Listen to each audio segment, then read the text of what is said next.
Nobody gave them a trust fund. Nobody handed them a map.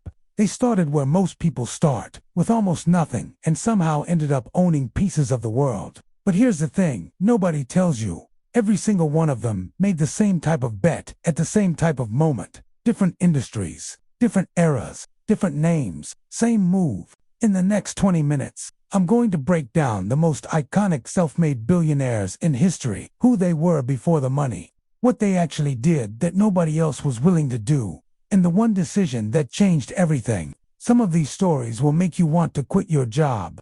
A few will make you question everything you think you know about success. And at least one of them is going to be completely different from what you've read online. Stay until the last one, because the final story on this list might be the most honest thing you'll hear about what it actually takes to build a billion-dollar empire. Let's start at the very beginning, not with a Forbes list, with a garage.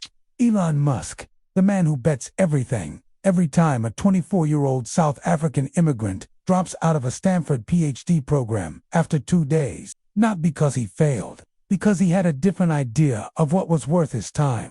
His name was Elon Musk.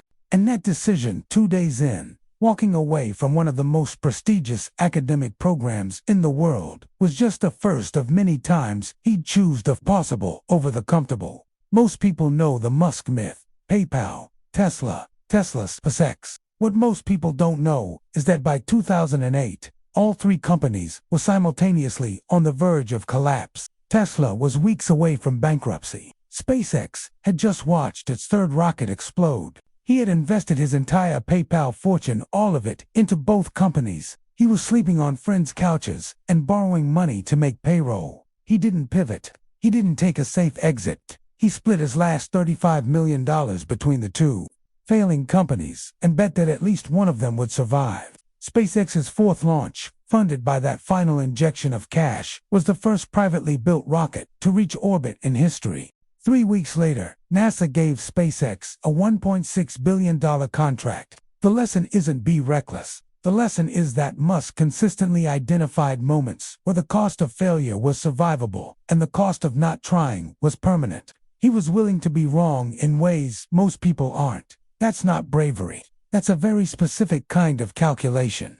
Oprah Winfrey, the empire built on rejection, a 29-year-old woman from rural Mississippi, raised in poverty, passed between relatives, a survivor of abuse. Nobody should have to survive, is told she's unfit for television. The network that fired her thought they were closing a door. They had no idea they just freed the person who would redefine what television could be. Oprah Winfrey's path to $1 billion didn't come from connections, capital, or luck. It came from a relentless, almost uncomfortable level of authenticity at a time when television was training everyone to be fake. When she took over a failing morning talk show in Chicago, a show so low-rated, it was close to cancellation, she stopped performing. She started telling the truth about her childhood, about her weight, about things women at the time weren't supposed to say on camera. Ratings tripled in a month. Within a year, she had her own production company. By 1988, The Oprah Winfrey Show was the highest-rated talk show in television history. Here's the part that separates Oprah from every other TV personality of her era. She understood that the audience wasn't watching her. They were watching themselves. Every vulnerability she shared gave millions of people permission to claim their own. That's not a talk show. That's a movement. And movements, it turns out, are worth a lot more than ad revenue. Oprah built a billion-dollar empire by doing the one thing her industry told her not to do: be herself. Do you think that strategy works in today's world, or has the game completely changed? Drop your take in the comments. I read every single one. Jeff Bezos, the everything store was never about books. A 30-year-old vice president at one of the most successful hedge funds on Wall Street walks into his boss's office and tells him he's quitting to sell books on the internet. His boss asked him to take a walk and think about it. Bezos came back and said he was still quitting. What Bezos understood, and what almost nobody else saw at the time, is that Amazon was never about books. Books were just the perfect product to prove that e-commerce could work. They were cheap, standardized, easy to ship, and there were more titles in existence than any physical store could ever carry. The real play was always logistics, data, and distribution. The bookstore was a Trojan horse. By 2001, Amazon was still losing money. The dot-com bubble had wiped out most of its competitors. Bezos stood in front of his team and told them the goal wasn't profitability, it was to build infrastructure so durable that no competitor could ever replicate it. He was right. Amazon Web Services, the cloud computing division that now powers a significant chunk of the internet, wasn't even the main product. It was a byproduct of the infrastructure Amazon built for itself, and it became more profitable than the entire retail operation. Bezos didn't build a bookstore.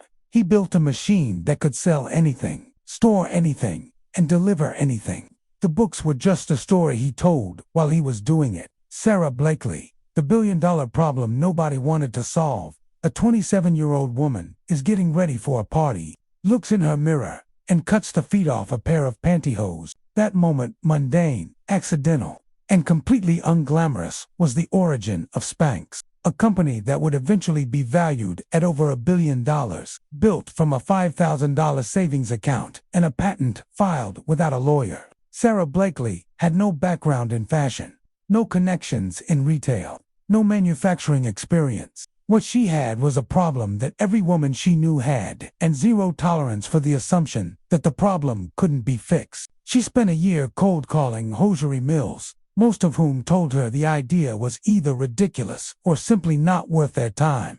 She finally found one manufacturer willing to try. She wrote the patent herself after studying patent books at Barnes & Noble. When Neiman Marcus agreed to give her 10 minutes, she took the buyer to the bathroom, put on the product, and showed her the difference. The buyer gave her shelf space in 7 stores that week. Blakely's story isn't about disruption or technology or venture capital. It's about refusing to accept that a problem is unsolvable just because everyone in the industry has decided to ignore it. She never took outside funding, never gave up equity. In 2012, Forbes named her the world's youngest self-made female billionaire. She did it entirely on her own terms. Howard Schultz, the company that almost wasn't Starbucks, a marketing director for a small Seattle coffee bean retailer, walks into a coffee bar in Milan, orders an espresso, and watches what happens around him. People aren't just buying coffee.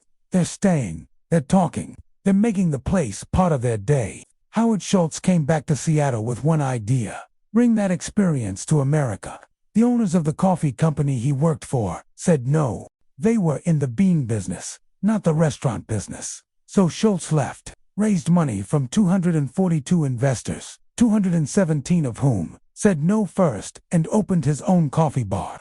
A year later, he bought the original company. The company was called Starbucks. What Schultz understood was that Americans weren't just buying caffeine. They were buying a third place, somewhere between home and work, that felt like it belonged to them. He priced it at a premium, not despite that insight, but because of it. And here's the part nobody talks about. Schultz stepped away from Starbucks in 2000. By 2008, the company was in freefall, overexpanded, diluted, losing its identity. He came back as CEO, closed 900 stores in a single year, and retrained every barista in America in one day by shutting down all U.S. operations simultaneously. That move cost millions. It also sent a message that couldn't be faked. This company still knows what it's supposed to be. Mark Zuckerberg, the network that wasn't supposed to scale, a 19-year-old Harvard sophomore, launches a website from his dorm room. It's live for less than 24 hours before the university threatens to shut it down for privacy violations. Most people would have shut it down. Zuckerberg relaunched it 2 weeks later with a different name. The original version of Facebook wasn't designed to connect the world. It was designed to connect Harvard, then Columbia, then Stanford, then all universities, then everyone. What made Zuckerberg different wasn't the idea social networks existed before Facebook. Friendster launched in 2002. MySpace was already massive. What made Facebook different was an obsession with one specific metric: time on site. Zuckerberg understood early that the product wasn't the profile. The product was the connection. Every feature Facebook built, the news feed, the like button, notifications, was engineered to make the platform more difficult to leave than to stay on. By 2012, Facebook had 1 billion users. By 2021, it had nearly 3 billion. The company had become the infrastructure of human connection for a significant portion of the planet.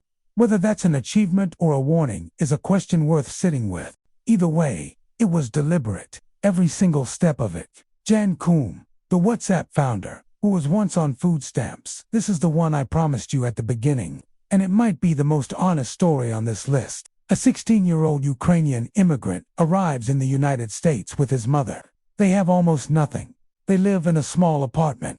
His mother cleans houses. He sweeps floors at a grocery store. For a period of their lives, they rely on food stamps to eat. His name is Jan Koum, and in 2014, Facebook acquired the company he built, WhatsApp, for $19 billion. Koum applied for a job at Facebook in 2007 and was rejected.